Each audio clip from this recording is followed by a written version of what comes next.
देखिए बच्चों, विस्तार से हम दो चरों में रैखिक समीकरण पर बात कर चुके थे। अब दो चरों में रैखिक समीकरण के जो हल होते हैं, दो चरों में रैखिक समीकरण युग्म के हल, वो हल किस प्रकार के होंगे वो इस बात पर निर्भर करते हैं कि उन समीकरणों का ग्राफ जब हम बनाएंगे तो एक सरल रेखा आएगी। वो सरल रेखा तीन स्थितियाँ हो सकती हैं उसकी, या तो वो एक दूसरे को प्रतिच्छेद करेंगी, या समांतर होंगी, या संपाती। केवल तीन ही स्थितियों पर बात करें। सरल रेखाएं कैसी होंगी? प्रतिच्छेद करेंगी, संपाती होंगी, या समांतर। अगर प्रतिच्छेद करेंगे तो एक हल आएगा, समांतर होंगी तो कोई हल नहीं आएगा, और संपाती होंगी तो अनंत हल आएगा।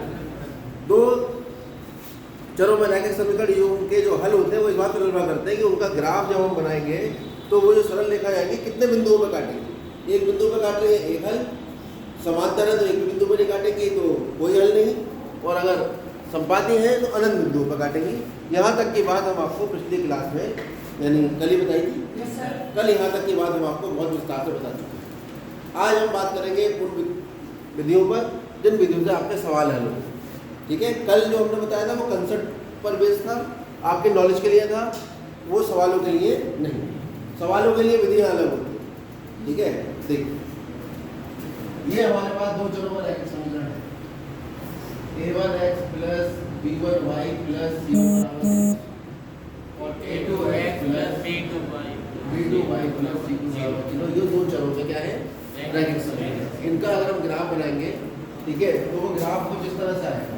तीन स्थितियाँ आ सकती है, या तो सरल रेखा एक दूसरे को काटेंगी, ये आपकी x अक्ष है और ये y अक्ष है। ये जो रेखा है ये a1x plus b1y plus c1 बराबर 0, और ये सरल रेखा है a2x plus b2y plus c2 बराबर 0। दूसरी स्थिति आएगी आपके पास ग्राफ में समांतर, यहाँ पर दोनों रेखाएं आपस में समांतर होंगी, एक बिंदु पर नहीं काटेंगी। ये है a1x plus b1y plus c1 बराबर 0, और ये a2x plus b2y plus c3 बराबर 0। और तीसरी स्थिति आएगी यहाँ पर दोनों रेखाएं एक दूसरे के संपाती। ठीक है, a1x plus b1y plus c1 बराबर 0, और जो दूसरी रेखा थी वो भी यही आएगी a2x plus b2y plus c2 बराबर 0। ये हर बार हमें ग्राफ नहीं बना, लेकिन बिना ग्राफ बनाए हम जो सवाल में वो बात कर रहा है, जो चीज पूछ रहा है उसको नहीं समझ। पहली स्थिति है आपके पास स्थिति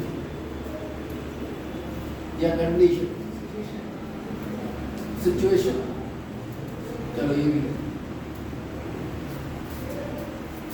इस समीकरण के युग्म को देखकर इस स्थिति को अगर हमें गणितीय रूप से पता लगाना है, ग्राफीय रूप से पता नहीं लगाना, क्योंकि गणित और ग्राफ में क्या संबंध है वो हम कल बता चुके हैं कि कैसे हमने बीजगणित को रेखा गणित से कनेक्ट कर दिया था। एक सरल समीकरण, दो चरों में रैखिक समीकरण थी, उससे कैसे हमने एक सरल रेखा बना ली थी।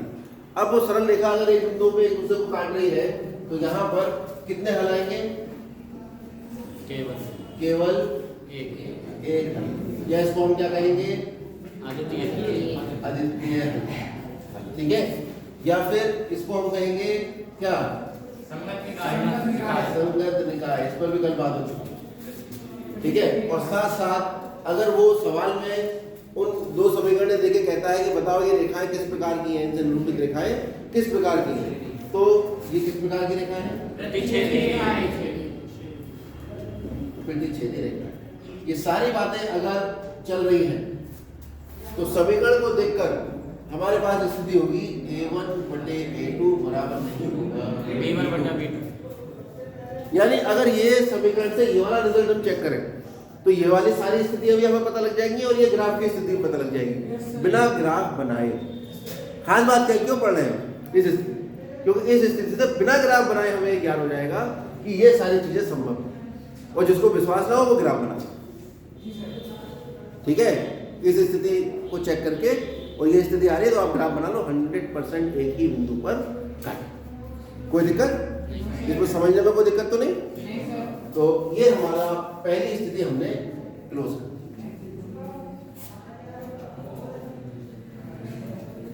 अब ये दूसरी स्थिति, दूसरी स्थिति में हम देख रहे हैं दोनों रेखाएं कैसी होंगी? कितने बिंदु पर काट रहे हैं? कितने हल होंगे?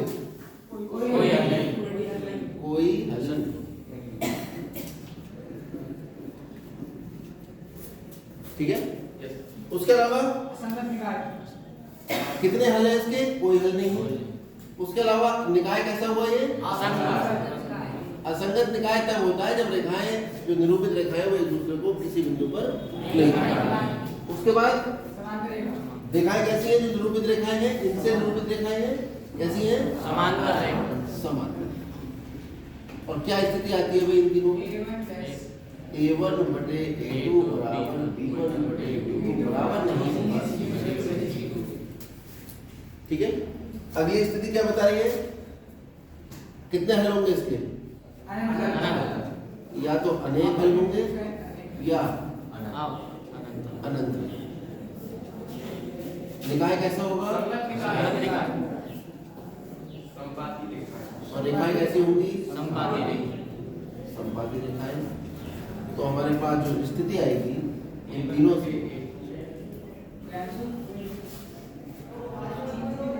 A1 बटे A2 बराबर B1 बटे B2 बराबर C1 बटे C2। मेनली तो आपको ये याद रखना, ये स्थिति है तो ये सब बातें, ये स्थिति है तो ये सब बातें, ये स्थिति तो ये सब बातें। ठीक। अब हम सवालों को देखते हैं। बहुत ही आराम से हमारे सारे सवाल होते हैं। नई किताब दिखाइए इसके पास 2001।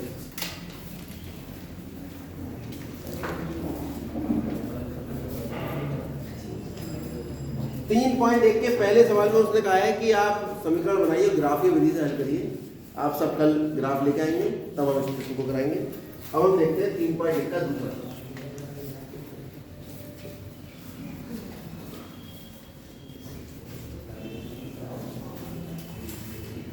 कह रहा है कि A1 बटे A2 B1 बटे B2 तथा C1 बटे C2 तुलना करके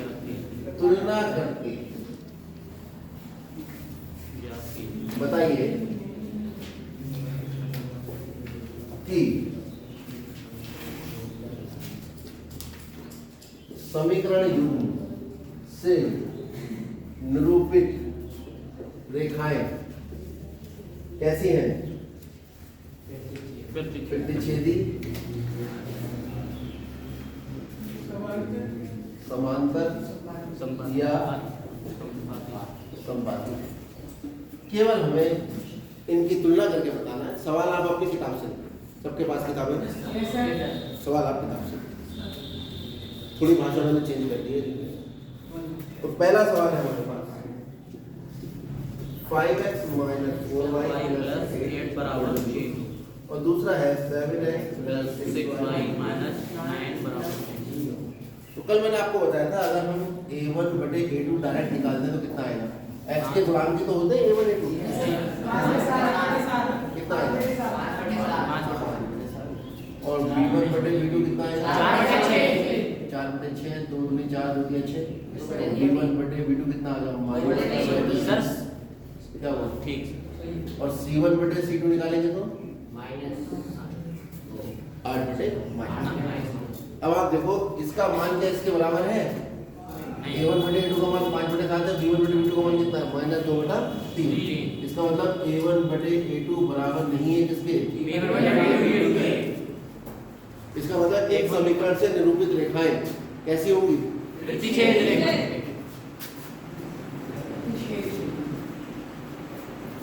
समीकरण युग्म से निरूपित रेखा कैसी होगी? प्रतिच्छेदी रेखा।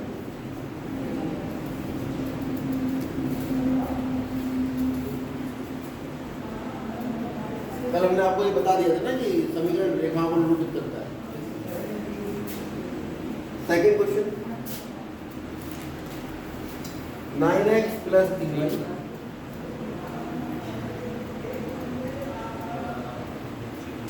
इसके बाद 18x प्लस 6y प्लस 24।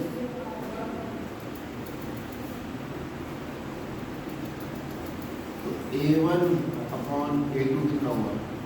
9 बटे 8। B1 अपॉन B2 कितना हुआ? 3 बटे 6 और C1 बटे C2 कितना हुआ? 12 बटे 6। चलो हल कर लो। A1 बटे A2 अगर 9 से काटेंगे 9 बटे 18। B1 बटे B2 निकाला ये भी हटा दो और C1 बटे C2 निकालना है 1 बटे क्या आया हमारे पास यहाँ से A1 B1 upon B2 equal to C1 upon C2। तो इनसे रूप रेखा कैसी होनी चाहिए? समपाती होनी चाहिए। आता है समीकरण युग्म से निरूपित रेखा कैसी होगी? कितना आसान है, बिना बनाए बता दिया। तीसरा पार्ट ये है 6x minus 3y minus 3y plus 10 और 2x माइनस 5। देखो A1 अपॉन A2 कितना आ रहा है? 6 upon 2 3 upon 1 B1 upon B2 कितना आ रहा है? माइनस 3 बटे माइनस प्लस 3 अपॉन 1 आ गया माइनस से माइनस कट जाएगा। और C1 अपॉन C2 कितना आ रहा है? 10 बटे यानी A1 बटे A2 बराबर है किसके? बराबर नहीं है किसके? कौन सी समान चीज़ है? समान कर रहे हो ये समीकरण युग्म से निरूपित रेखा कैसी होगी?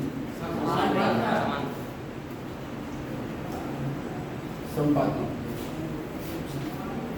और हमसे ये संगत या असंगत पूछ लेता तो समान करो समांतर। अगर हमसे ये संगत और असंगत पूछता तो ये वाली संगत होती है नहीं होती? संगत ही है। संगत कौन सी होती है? संगत निकाय कौन सा निकाय होता है? जिसमें रेखाएं वास्तविक रूप से प्रतिच्छेद करती हैं। ये रेखाएं कैसी हैं? क्या प्रतिच्छेद करेंगी? निकाय संगत होगा? कैसा होगा? इसके लिए कैसा होगा? और इसके लिए ठीक है। यहाँ पर कितने हल निकल के आएंगे? समीकरण युग्म के या कितने निकलेंगे? या कितना निकलेगा? क्लियर हो गई बात? अगले सवाल में देखो क्या पूछा है। तुलना करके बताइए संगत है या असंगत, बता दोगे? समस्या आएगी कुछ इस तरह के सवालों में, जैसे तीसरे का तीसरा सवाल, इसमें हमें संगत या असंगत ढूंढना है बस। तो सवाल है तीसरे का तीसरे में 3/2x प्लस क्या होगा? क्या हुआ बताओ? नहीं सर। और दूसरा सवाल है इसका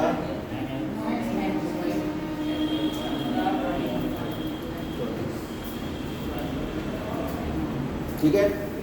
अब बटे में आ गए, परेशान करेंगे, निश्चित करेंगे, गायब कर दो बटे। बटे कैसे गायब हुआ? ये 2 है और ये 3 है। एलसीएम का कितना आएगा? 6 से पूरे समीकरण गुणा, 6 से पूरे समीकरण को गुणा करो।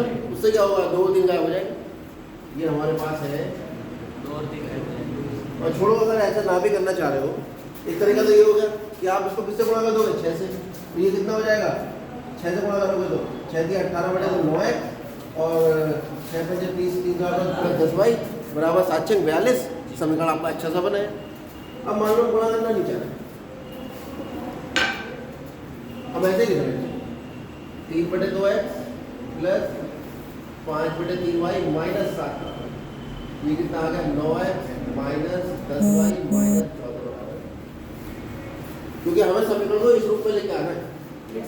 तभी तो A1 × B1 B2 C1 C2 निकलेगा। अब निकालो A1/8 कितना हुआ? 3/2 और ये बटे का निशान का मतलब भाग होता है भाई। A1/B2 का मतलब है कि A1 को भाग कर रहा है कौन? A2।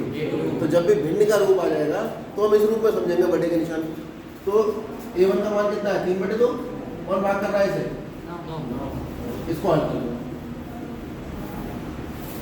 3 या 9। अब निकालेंगे B1/B2। B1 कितना है? 5/3 को भाग कौन कर रहा है? -10/1 अपने पास से लिख लिया। और भाग का क्या नियम है? भाग के बाद जो लिखा है उसको उल्टा कर दो, गुणा में बदल दो भाग को, इसका इनवर्स लिखो। कोई दिक्कत? कितना आ गया 5 दूनी 10, कितना है माइनस का 1/6। ये आ रहा है प्लस का 1/6 और ये आ रहा है माइनस का, तो दूसरा चेक करने की जरूरत नहीं, साफ साफ पता है a1/a2 बराबर नहीं है किसके, क्योंकि एक आ रहा है 1/6 और एक आ रहा है माइनस। तो निकाय कैसा हुआ?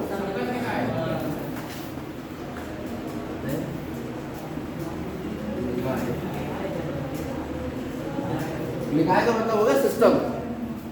सिस्टम, जिस सिस्टम में हम सवाल को हल कर रहे हैं वो कंसिस्टेंट है या इनकंसिस्टेंट है, नाम रखा गया। जहाँ प्रतिच्छेद कर रही है वो संगत हो गया, जहाँ प्रतिच्छेद नहीं कर रही असंगत। क्या होगा बेटा, क्या देख रहा हूँ, बता बता, आवाज आए, देखेगा, देख लीजिए, चलो समझ में आ गया। बाकी भी ऐसे हो जाएंगे, आसान वाले तो हो जाएंगे। और दूसरा तरीका क्या है ऐसे करने का, इधर 6 से गुणा करो, ठीक है। सेकंड मेथड देखो, जिसको इसमें दिक्कत आई है, इसी सवाल का सेकंड मेथड ये है हमारे पास 3/2x प्लस 5/3y बराबर 7। पूरे को 6 से गुणा कर दो, प्रत्येक पद को 6 से गुणा। 6 से क्यों कर रहे हैं?